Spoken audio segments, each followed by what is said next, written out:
Hi, my name is Belen. I'm from Mexico.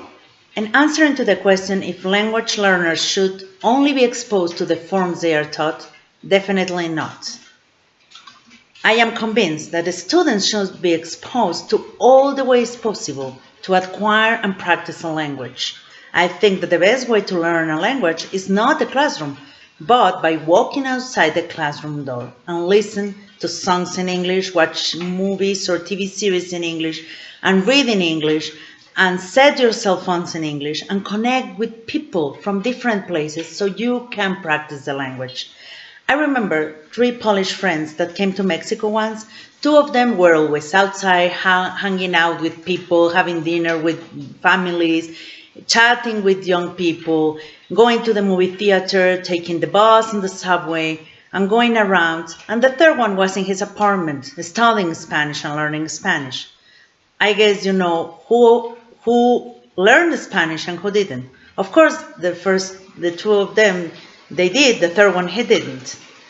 I think that it's really important while learning a language to expose yourself to the language as much as you can, using all your creativity and your ideas to learn and practice that language. When I was teaching English in Bolivia, we realized that the students were shy in the classroom, so we decided with one of my coworkers to take them to a pub.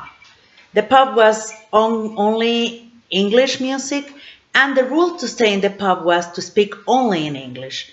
And we had some beers together, and of course they felt more free than in the classroom, and they came outside the shell, and they were talking freely and much more than in a classroom. So it was a good idea.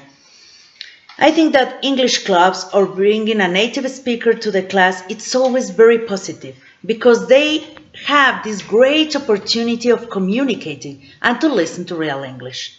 I often encourage my students to watch movies, TV series in English, or to listen to English songs and try to write down the lyrics, or to write journals in English, their journals in English if they like to write, and to read a lot, or try to listen to the news, at least one news a day, and try to write a short paragraph about their opinion of this news.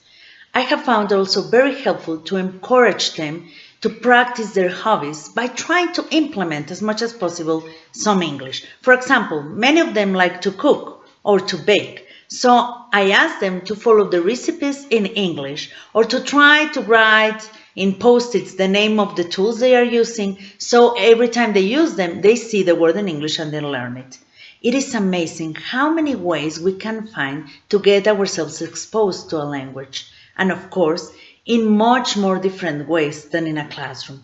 I think it's like try to use your creativity as much as possible and try to get to love the language and to find the ways to communicate. And of course, every time you have the chance to practice with a person who speaks that language, I encourage my students to do it. Thanks.